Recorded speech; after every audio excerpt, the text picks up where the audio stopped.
चलिए चलिए, हम लोग ने अभी हम लोग का दिल्ली सल्तनत चल रहा था, उसी कड़ी का एक छोटा सा पार्ट है बहमनी साम्राज्य। जैसा कि आप लोग जानते हैं कि मोहम्मद बिन तुगलक के समय, जिस समय वो दिल्ली की गद्दी पर बैठे थे, उस समय दो राजवंश अलग हुए थे राज्य दक्षिण भारत का। एक राज्य अलग हुए थे विजयनगर साम्राज्य, और दूसरा अलग होने वाला साम्राज्य क्या था? बहमनी साम्राज्य। तो आज हम लोग उसी बहमनी साम्राज्य के बारे में पढ़ेंगे। ठीक है, जैसा कि जानते हैं कि उस समय, जिस समय बहमनी साम्राज्य अलग हुआ, उस समय दिल्ली की गद्दी पर जो बैठने वाले शासक थे कौन थे? मोहम्मद बिन तुगलक। तो बहमनी साम्राज्य जो होता है दिल्ली से अलग हुआ 1347 ईस्वी में। एक व्यक्ति थे जिन व्यक्ति का नाम था हसन गंगू। हसन गंगू नामक व्यक्ति ने एक दक्षिण भारत में साम्राज्य की स्थापना की। उस साम्राज्य का नाम था बहमनी साम्राज्य। और ये जो साम्राज्य बना था आपका कृष्णा नदी के ऊपरी भाग में। देखो, कृष्णा नदी के ऊपरी भाग जो है, ये पूरा का पूरा बहमनी साम्राज्य था।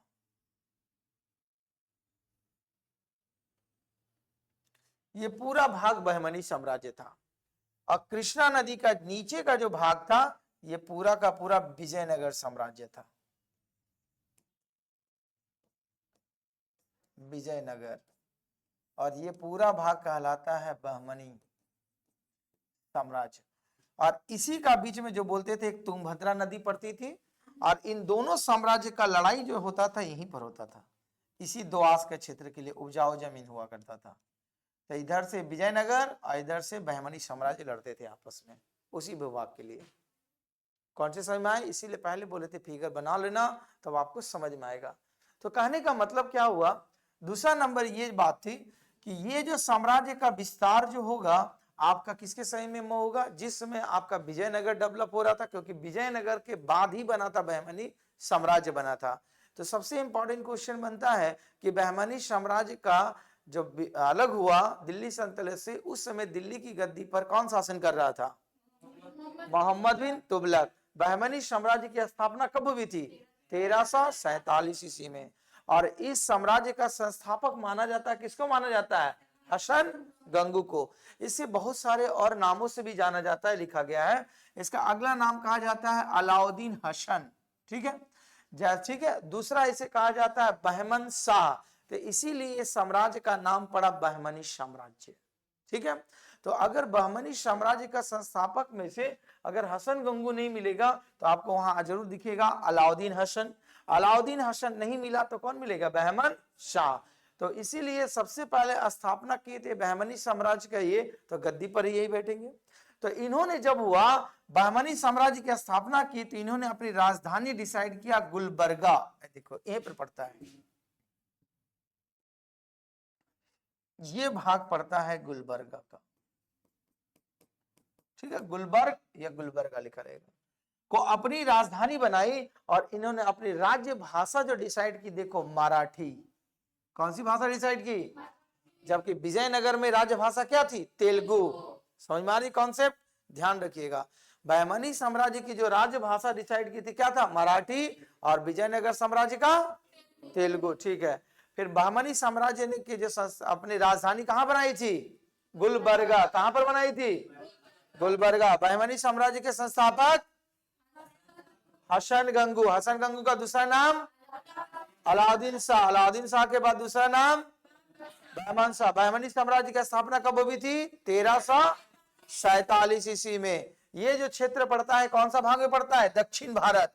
ये जो एरिया कहलाता है का पूरा दक्षिण भारत का एरिया आपका है।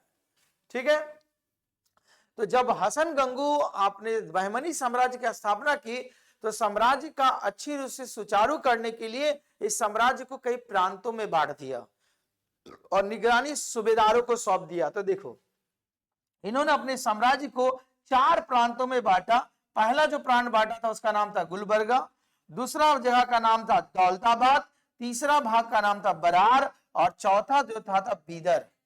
ये बहमनी साम्राज्य को 4 प्रांतों में इन्होंने बांट दिया। आप लोग जानते होंगे दौलताबाद अलाउद्दीन खिलजी के समय है ना, दिल्ली से दौलताबाद मोहम्मद तुगलक जो अपना स्थान परिवर्तन कर रहा था। तो इन्होंने अपने साम्राज्य को सुचारू रूप से चलाने के लिए इसी 4 भागों में बांटा गया था। विदर्भ, गुलबर्गा, ठीक है, और आपका यही पास में सब आस पास में पड़ेगा दौलताबाद। तो आपका जो बोला गया तो आपका बहमनी साम्राज्य जो होता है कितने प्रांत में डिवाइड हुआ था? 4। कौन कौन सा? गुलबर्गा, दौलताबाद, बरार और बीदर। फिर से बोलो, कौन कौन सा? गुलबर्गा, दौलताबाद, बरार और बीदर। तो बहमनी साम्राज्य जो होता था 4 भागों में विभाजित हो गया था। उसकी राजधानी कहां थी?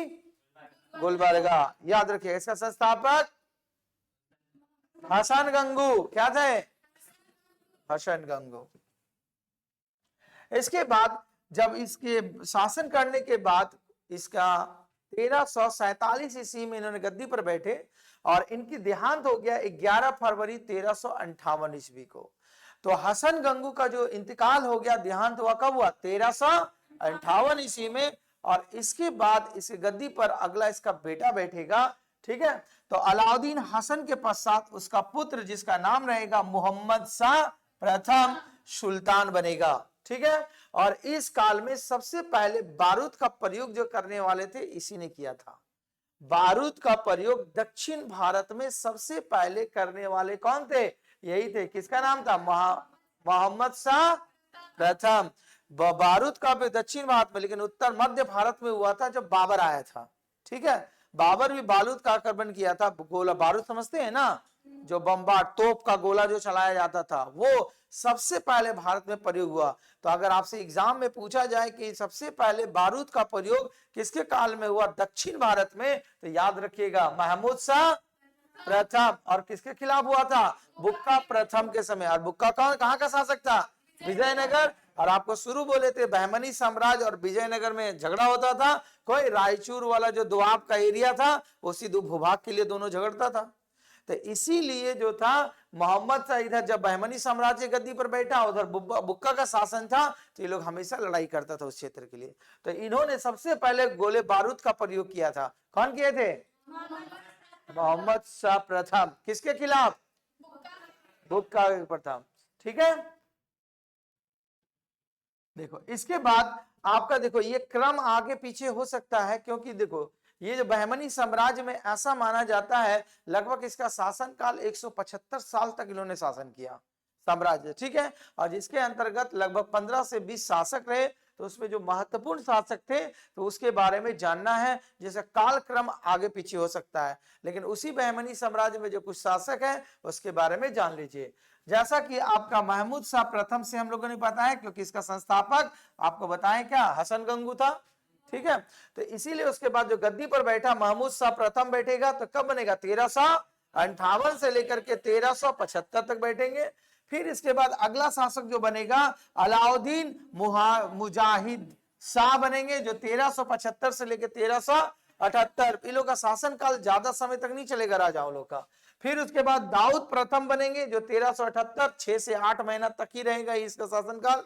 फिर उसके बाद बनेगा कौन? महमूद शाह द्वितीय, 1378 से लेकर 1391 तक, सॉरी 1397 तक। फिर उसके बाद ताजुद्दीन फिरोज का शासनकाल बनेगा, जो 1397 से लेकर 1422 तक बनेगा। फिर अगला बनेगा शहाबुद्दीन अहमद प्रथम का, जो 1422 से लेकर के 1436 ईस्वी तक चलेंगे। फिर उसके बाद अलाउद्दीन अहमद द्वितीय का, जो 1436 ईस्वी से 1458 तक। और उसके बाद शमसुद्दीन महमूद तृतीय का शासन 1463 से लेकर के 1482 तक। इसके आगे भी छोटे छोटे शासकों के रहेंगे जो 6 महीना साल भर इस तरह क्रम में अपनी शासन व्यवस्था को चलाते हैं। तो ये बहमनी साम्राज्य का शासन जो किए, उनमें जो कुछ मुख्य मुख्य शासक थे उनके बारे में जानकारी दी गई, ठीक है। आगे देखेंगे। इसके बाद जैसा कि जानते हैं इसमें एक नदी पड़ता है भीमा नदी, बहमनी साम्राज्य में, ठीक है। ये आपका भीमा नदी के आसपास ही एक शहर बताया गया था, ठीक है, जिस शहर का नाम था फिरोजाबाद। क्या नाम था? तो दिल्ली सल्तनत में भी एक बनेगा फिरोजाबाद, फिरोज शाह तुगलक के समय बना था, ठीक है। और ये दक्षिण भारत में बन रहा था साम्राज्य। और किस नदी के किनारे बना था? ये भीमा नदी पर। और इसकी जो फिरोजाबाद की स्थापना करने वाले जो शासक थे उसका नाम था तजाउद्दीन फिरोज, ठीक है, याद रखिएगा। फिरोजाबाद जब अगर लिखा जाएगा उत्तर भारत में कौन संस्थापक करने वाले थे, तो फिरोज शाह तुगलक। और दक्षिण भारत में जब आएगा फिरोजाबाद का स्थापना करने वाले, तब उसका नाम रहेगा तजाउद्दीन फिरोज। दोनों का नाम फिरोज से ही जुड़ा हुआ है। सहम आई बात? तो फिरोजाबाद ये किस नदी के तट पर बसा हुआ था? भीमा नदी के तट पर। इसके बाद ऐसा माना जाता है कि फिरोज जो था वो ताजुद्दीन फिरोज, वो खगोलीय विज्ञान के प्रति ज्यादा उत्साहित रहते थे। खगोल मतलब समझते हैं? अंतरिक्ष, तारा मंडल, ये ग्रह, ये सब के बारे में। तो बोला गया है खगोलीय को प्रोत्साहित देता था, और उसने दौलताबाद के पास एक वैधशाला बनाई थी। ठीक, दौलताबाद, जिसके कारण वो रिसर्च किया जाए कि क्या खगोली है, क्या तारे हैं, क्या मंडल ब्रह्मांड के बारे में। ठीक है, एक व्यक्ति है जिनका नाम था फरिश्ता। फरिश्ता के अनुसार बताया गया है फिरोज को फारसी का भी ज्ञान था, अरबी और तुर्की के अतिरिक्त वो कौन कौन भाषा जानता था? तेलुगु, कन्नड़ और मराठी राजभाषा। और जबकि आप लोग अभी बताएं कि बहमनी साम्राज्य की राजभाषा जो थी मराठी थी, ठीक, तो डेफिनेटली मराठी जानेगा ही। ये लोग मूल रूप से यहाँ के थे नहीं थे, इसीलिए अरबी, तुर्की और ये सब भी जानते थे भाषाएं का। क्योंकि ये लोग किससे अलग हुए थे? मोहम्मद बिन तुगलक के समय अलग हुआ था। जब उसको आक्रमण करने के लिए भेजा तो अलग कर लिया अपने साम्राज्य को। ठीक है, तो बोला गया फिरोज शाह बहमनी का सबसे बड़ा प्रशासक के रूप में बड़े स्तर पर हिंदुओं को भी सम्मिलित किया। मतलब अपनी जब ये शासन में ला रहा था, ध्यान से समझना, ये जो था बहमनी साम्राज्य जो था, जनरली यहाँ पर कंट्रोल होता था मुस्लिम शासकों के द्वारा। ये साम्राज्य चलता था बहमनी। और विजयनगर जो साम्राज्य चलता था, ये चलता था हिंदू शासक के द्वारा। तो इसीलिए ये लोग का आपस में विवाद भी होता था। तो इस विवाद को किसे निपटारा किया जाए? तो जैसे आपको बताए थे ना, विजयनगर साम्राज्य में भी क्या होते थे? मुस्लिम सेनाओं की भर्ती किया गया था। तो उसी तरह बहमनी साम्राज्य में भी वो प्रोत्साहन जीतने के लिए हिंदू शासकों का, तो क्या हुआ था? उसे भी बड़ा बड़ा पोस्ट दिया जाता था। किसमें? बहमनी साम्राज्य में। जिसके कारण जो बहमनी साम्राज्य में जो हिंदू हो, वहां के शासकों का समर्थन करेंगे, और विजयनगर साम्राज्य में जो मुस्लिम लोग होंगे वो किसको? विजयनगर को सपोर्ट करेंगे। जिसके कारण दोनों का बीच में हमेशा गृह युद्ध हुआ करता था, लड़ाई होता था। तो इसीलिए बोला गया फिरोज शाह ने क्या किया कि अपने समय में बहुत बड़े पैमानों पर क्या हुआ? अपने जो राज्य शासन व्यवस्था है, वो शासन व्यवस्था में किसको सम्मिलित किया? हिंदुओं को। और उधर विजयनगर में कौन सम्मिलित किया? विजयनगर में पूरा सेना को लोगों भर्ती किया। कौन सा सही मारी है ना? जिससे क्या हुआ? दोनों में गठजोड़ बना रहे, कि ऐसा फीलिंग ना हो कि हिंदू शासन में मुस्लिम लोगों की उपेक्षा हो रही है और मुस्लिम साम्राज्य में हिंदू लोगों का हो रहा। जिससे क्या होगा? अपने अपने देश के बारे में और साम्राज्य के बारे में दोनों कोई सोच सके। ठीक, और इस काल में मतलब माना जाता, देखो ये अरब नदी के किनारे तट पर है, अरब सागर के बॉर्डर पास ही है ना, इधर अरब सागर है और ऊपर से कृष्णा नदी बढ़ती है। तो यहाँ पर दो बंदरगाहें बताई गई है। एक बंदरगाह का नाम था चोल और दूसरे बंदरगाह का नाम था दभोल। तो बोला गया चोल और बदोल बंदरगाह कहाँ थे आपका? बहमनी साम्राज्य में, क्योंकि ये समुद्र तट के निकट था। कृष्णा नदी के ऊपरी वाला भाग जो कहलाता था आपको बहमनी साम्राज्य, और कृष्णा नदी के बाद से लेकर के पूरा नीचे का टोटल एरिया आपका विजयनगर। तो अगर तब तो डेफिनेटली है जो समुद्र के किनारे और नदी किनारे बसा हुआ, तो वहां बंदरगाह बनेंगे ही बनेंगे। ठीक है, तो बंदरगाह जो था, तो ये बहमनी साम्राज्य का दो प्रमुख बंदरगाह का नाम है। एक बंदरगाह का नाम क्या था और दूसरे बंदरगाह का नाम? ठीक, कौन सा सही माई बात? तो चोल और दाभोल, दभोल जो होता है, किस साम्राज्य के प्रमुख बंदरगाह थे? बहमनी साम्राज्य। किस साम्राज्य के? बहमनी साम्राज्य के। फिरोजाबाद की स्थापना किसने की थी? तजाउद्दीन फिरोज। नाम बोलो, कौन सा? बोलने नहीं आता है। तजाउद्दीन फिरोज। फिर बहमनी साम्राज्य की राजभाषा क्या थी? मराठी की तेलुगु? तेलुगु किसका था? बहमनी साम्राज्य के संस्थापक हसन गंगू। भूल जाते थे जल्दी। देखो, उसके बाद इसकी गद्दी पर जो अगला व्यक्ति बैठने वाले थे, जिसका नाम था शहाबुद्दीन अहमद प्रथम। अब देखो, जब हसन गंगू बहमनी साम्राज्य की स्थापना की थी, तो उन्होंने इस बहमनी साम्राज्य की राजधानी जो बनाई थी, गुलबर्गा बनाई थी, गुलबर्ग बनाई थी। लेकिन जब ये बहमनी साम्राज्य की गद्दी पर बैठे, जिनका नाम था शहाबुद्दीन अहमद प्रथम, इसने गुलबर्ग से राजधानी को हटा करके कहां कर दी? बीदर। कहां लेके चला गया? तो इंपॉर्टेंट इसका सेक्शन का क्वेश्चन बनता है कि कौन से ऐसे शासक ने बहमनी साम्राज्य का जो राजधानी था गुलबर्गा से हटा करके बिदर कर दिया। तो याद रखिएगा उस शासक का नाम, उस शासक का नाम क्या था? शहाबुद्दीन सिया। तो शिहाबुद्दीन अहमद प्रथम ही शासक थे जिन्होंने बहमनी साम्राज्य का जो राजधानी था वो गुलबर्गा से हटा कहां कर दिए थे? बीदर। याद रखिएगा। और आगे चल के इस बीदर का नया नाम कर दिया, क्या कर दिया? मोहम्मदाबाद। ठीक है, अब वो बीदर भी नहीं रहा, उस बीदर का नाम बन गया क्या? मोहम्मदाबाद। तो आपसे पूछा जाएगा किस शहर का नाम मोहम्मदाबाद है? तो अगर आपका एग्जाम में क्वेश्चन दे दिया जाए कि अगर बीदर नहीं रहेगा मोहम्मदाबाद राजधानी रहेगा, तो जवाब मोहम्मदाबाद मार सकते हैं ना?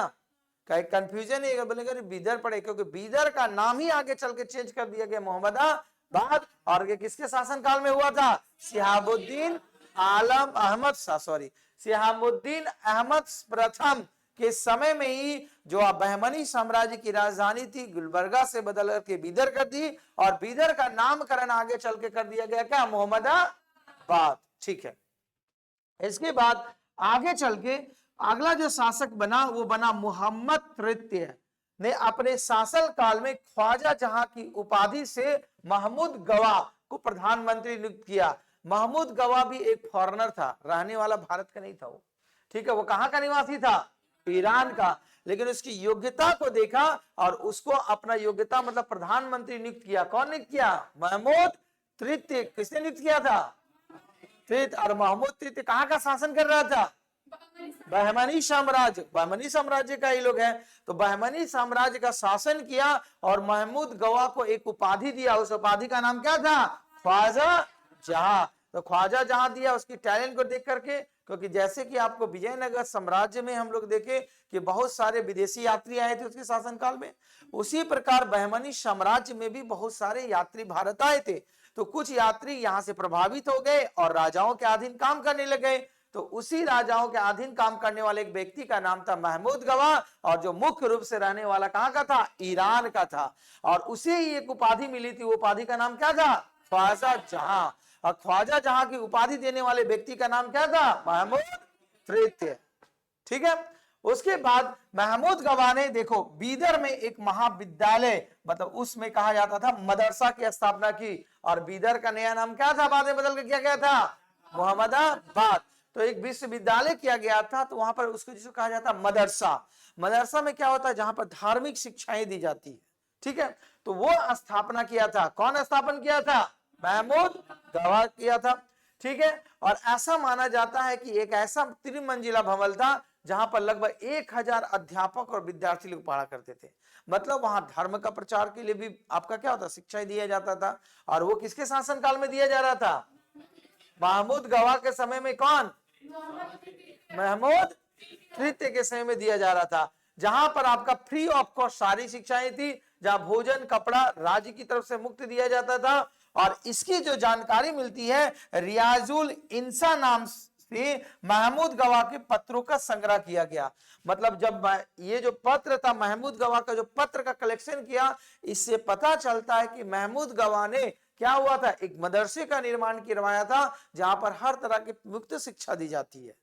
ठीक है, तो ये जो चल रहे थे ये बहमनी साम्राज्य में चल रहे थे, और उस समय जो शासन चल रहे थे महमूद तृतीय का चल रहा था। ठीक है, आगे देखो, आगे बोला गया है 1470 ईस्वी में एक रूसी यात्री बहमनी साम्राज्य में आया था। उस रूसी यात्री का नाम था निकितन। क्या नाम था? निकितन, जिसको कहां आया था? बहमनी साम्राज्य में बीदर की यात्रा पर आया था। ठीक है, और इस समय बहमनी राज्य पर महमूद तृतीय का शासन चल रहा था। तो महमूद तृतीय के शासन काल में बहुत सारे विदेशी यात्री आए थे। अभी ईरानी यात्री आए थे, महमूद गवा उसको उपाधि दिया गया। फिर उसके बाद रूसी यात्री आए थे जिसका नाम था क्या? निकितन। ठीक है, और ये किसके शासन काल में आए थे? महमूद तृतीय के समय में आए थे। और आगे चल के बोला गया है कलीमुल्लाह जो था बहमनी साम्राज्य का अंतिम शासक था। अगर बहमनी साम्राज्य का अंतिम शासक का नाम पूछेंगे तो उसका नाम क्या रहेगा? कलीमुल्लाह।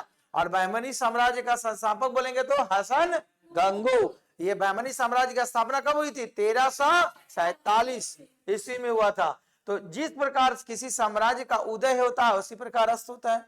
तो जितने भी मुख्य आपके एग्जामिनेशन डिस्ट्रिक्ट थे बहमनी साम्राज्य का, वही सब बताया जा रहा है।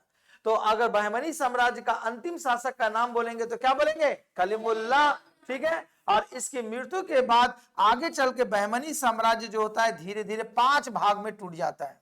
जैसा कि अभी बताएं कि जिस समय आपका हसन गंगू ने बहमनी साम्राज्य की स्थापना की थी उस समय 4 प्रांतों में बांट दिए थे, गुलबर्ग, दौलताबाद, दौलताबाद के बाद आपका बांटा गया था बिदर में, और एक आपका बांटा गया था, आपका 4 भाग में बांटा गया था ना, देखो 4 भाग में, हाँ बरार, एक भूल रहे थे नाम। तो गुलबर्गा हो गया एक, दूसरा नाम क्या हुआ आपका? दौलताबाद, तीसरा बरार, और चौथा, अब इसकी कहानी सुनो।